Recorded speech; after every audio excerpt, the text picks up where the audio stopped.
Améliorer notre expérience en interagissant avec l'énergie et l'information. Apprendre au cerveau comment être plus influençable. La science de cette formule dont nous parlons est la combinaison de la cohérence du cerveau et de la cohérence du cœur. Je suis votre hôte, Dr Joe Dispenza. Commençons.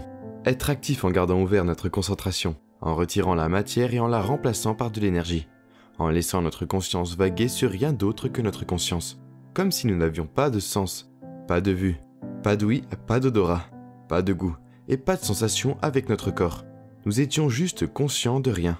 Le fait de faire cela, pour une raison quelconque, nous fait arrêter d'activer les circuits dans notre cerveau que nous utilisons habituellement lorsque nous pensons à tous ces éléments, et cela commence à ralentir la désintégration, la dissonance dans le néocortex qui a été trop éveillé, et la survie.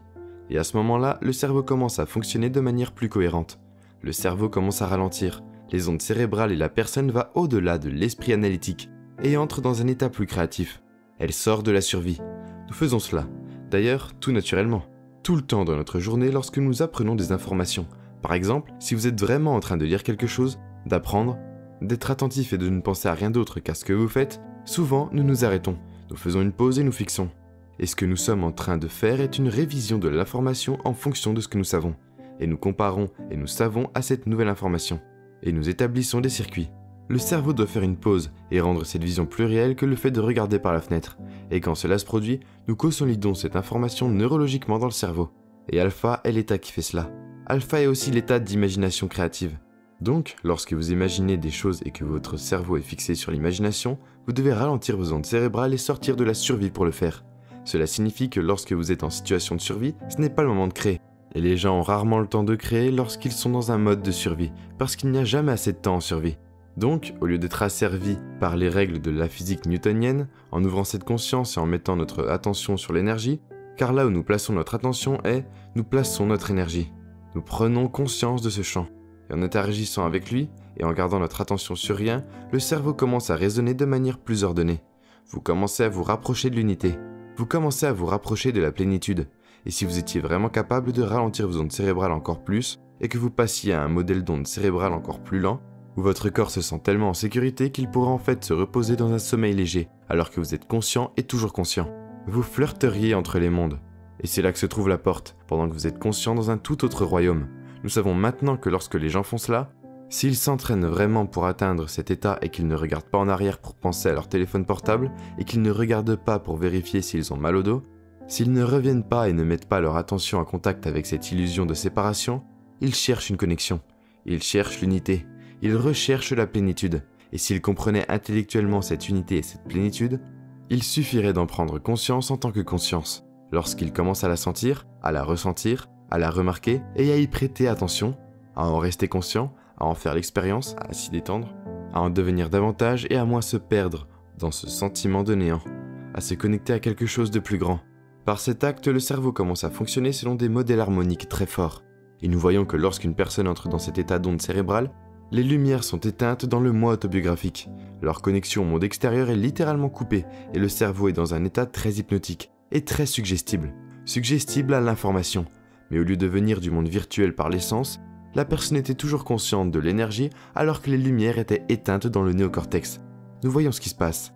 Le cerveau limbique, le cerveau situé sous le néocortex, est connecté à toutes les fonctions de régulation du corps, sur le plan chimique, hormonal et même énergétique. Le système nerveux autonome commence à résonner d'une manière très spécifique. L'énergie commence à se développer dans cette zone, et ce modèle d'onde cérébrale θ devient une harmonique qui est soudainement entraînée dans ce champ unifié. Et la chose étonnante qui se produit, c'est qu'une fois qu'il y a une harmonie de fréquence entre le cerveau et le champ, d'une certaine manière, les ondes cérébrales θ agissent comme un support pour les ondes cérébrales gamma, qui est cette sorte d'état de super-excitation. Mais l'excitation liée à l'interaction avec l'unité, avec l'amour pur, avec l'intégralité, a moins à voir avec la peur, moins à voir avec la douleur, et moins à voir avec l'agression, qui est vraiment ce qui conduit les systèmes de survie en réponse à notre monde extérieur. L'excitation était autre chose. C'est un niveau d'extase, c'est un niveau de connexion, un niveau de béatitude, de souvenir de ce que nous avions oublié, à savoir que nous devions oublier que nous étions unis afin de vivre cette expérience. Et nous commençons à nous rappeler que nous sommes connectés. Et c'est souvent à ce moment-là que l'information qui passe par le cerveau n'a rien à voir avec l'information provenant de nos sens ou du monde de la réalité virtuelle. Elles viennent du monde qui existe en dehors de lui, du vous qui existe en dehors de lui. Tout comme le vous qui existe en dehors du monde virtuel, il y a un autre monde, et c'est un monde complètement différent. L'expérience de votre connexion qui produit ce sentiment d'amour et de gratitude. Reconnaissant d'être en vie, pour cette extase, cette énergie incroyable que nous ressentons est un sentiment qui nous semble si familier. Comme si nous avions en quelque sorte oublié ce sentiment, mais nous nous rappelons que nous l'avons déjà eu auparavant. C'est ce genre de réveil ou de souvenir qui accompagne souvent une expérience profonde. Et nous savons que les systèmes latents du cerveau, comme la glande pénienne, le récepteur radio du cerveau qui possède ces petits cristaux sensibles à l'électromagnétisme, sont activés. Et c'est le transducteur, le connecteur, le récepteur radio qui remplit la physique du champ à la biologie de notre cerveau et de notre corps. Et quand il peut transduire la fréquence en une imagerie profonde, de la même manière qu'une antenne TV prend une fréquence et la transforme en une image. Mais cette image est bien plus vivante que toutes les images que nous avons jamais eues dans notre cerveau. En fait, elle est plus grande que l'expérience de notre monde tridimensionnel. Elle capte toute notre attention dans ce royaume, au lieu de ce royaume. Et nous nous engageons pleinement dans l'expérience parce que l'excitation est moins chimique. Elle est basée sur la survie. Elle est plus électrique, plus énergétique. Vous interagissez avec l'énergie. D'une certaine manière, nous le ressentons au même moment dans chaque cellule de notre corps. Le système nerveux autonome traduit une fréquence très rapide. Ce modèle d'onde cérébrale gamma est un niveau super élevé d'énergie dans le cerveau que nous voyons chez nos étudiants. Et le système nerveux autonome touche à peu près chaque système, chaque organe, chaque tissu, chaque cellule de votre corps. Et maintenant, tout d'un coup, des impulsions très rapides, une fréquence très rapide qui a plus de connexions, plus rapide que la vitesse de la lumière, où l'énergie et la matière sont mélangées. D'une certaine manière, cette sorte de résonance que nous ressentons dans chaque cellule de notre corps, que la fréquence rapide du gamma envoie plus d'énergie et d'impulsion aux cellules. Et les cellules commencent à vibrer à une fréquence plus rapide et à émettre plus de lumière. D'une certaine manière, une personne ressent cette incroyable libération d'énergie, et nous l'avons mesurée à maintes reprises. Nous démystifions le processus.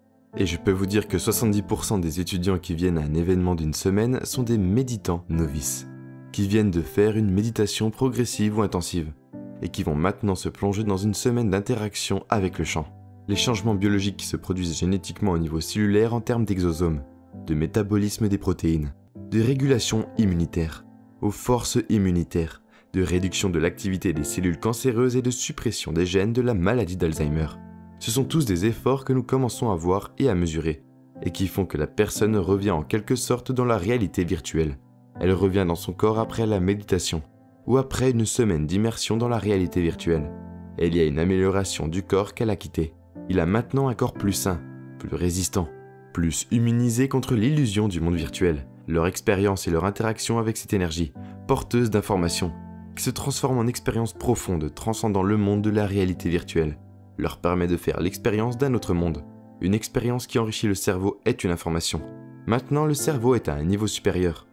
Et si nous ne voyons pas les choses comme elles sont, nous les voyons comme nous sommes. L'expérience amène alors un spectre plus large à voir au-delà de ce qu'ils voyaient typiquement dans l'illusion du monde VR. Ils voient les choses plus comme elles sont vraiment. Maintenant, leur cerveau est câblé pour recevoir un plus grand spectre dans ce monde. Et bien sûr, puisque l'excitation produit une émotion, l'émotion qu'ils ressemblent supprime davantage les systèmes de survie dans le cerveau. Et les cœurs s'ouvrent davantage parce qu'ils touchent le divin. Ils touchent l'amour pur. Ils ont touché l'unité. Ils ont touché la plénitude. Les niveaux de oxytocine changent, ils se sentent plus reconnaissants pour qui ils sont. Ils se sentent plus présents. Ils ont besoin de moins ou veulent moins. Ils voient l'illusion un peu mieux. Et donc, s'entraîner à sortir du monde de la réalité virtuelle, la réalité en dehors du casque de réalité virtuelle, vous n'avez pas de corps. Il n'y a personne que vous connaissez qui existe là-bas. Il n'y a pas de choses physiques ou d'objets avec lesquels vous pourriez interagir. Il n'y a pas d'endroit où aller. Il n'y a même pas d'espace. Il n'y a pas d'espace. Il n'y a pas de temps. Il n'y a que l'unité. Si nous pouvions nous entraîner à rechercher cette fréquence et cette énergie, et parfois la catapulte que nous avons découverte est de commencer par ouvrir son cœur.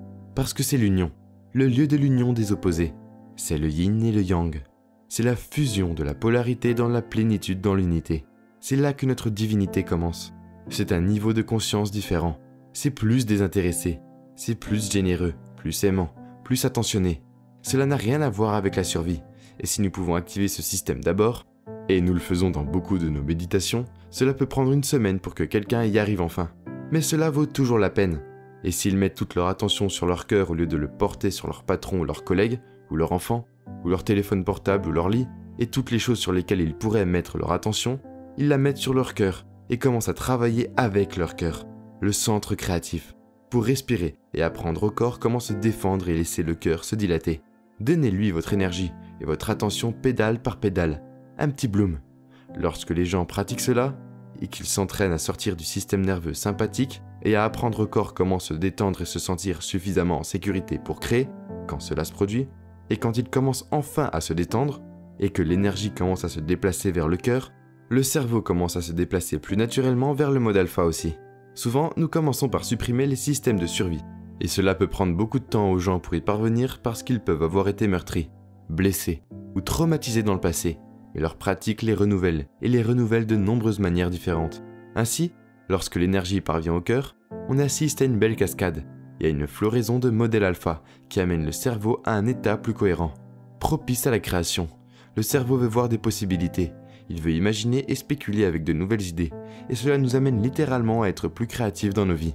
Ainsi, tout le travail que nous faisons ici consiste à dissiper l'illusion de ce monde virtuel, cette matrice que nous semblons croire plus réelle que tout. Et pourtant, quand nous pouvons nous glisser à l'extérieur chaque jour et améliorer notre expérience en interagissant avec l'énergie et l'information, et apprendre au cerveau à être plus suggestible, la science de cette formule dont nous parlons est la combinaison de la cohérence du cœur et du cerveau. Le fait que vous êtes connecté à un champ d'information, et je pense que si nous pouvons renoncer à l'identité que nous prenons dans le casque VR, le personnage que nous avons choisi d'être, si nous pouvions déposer ce personnage dans une partie de notre journée, afin de savoir que nous pouvons revenir à l'illusion de cette journée, et que nous pouvons commencer à interagir avec la réalité en dehors du casque, et créer de nouvelles expériences dans le casque VR depuis l'extérieur du casque. Alors il deviendrait beaucoup plus avantageux de pouvoir le faire sur une base quotidienne et nous aurons la possibilité de réécrire notre expérience future.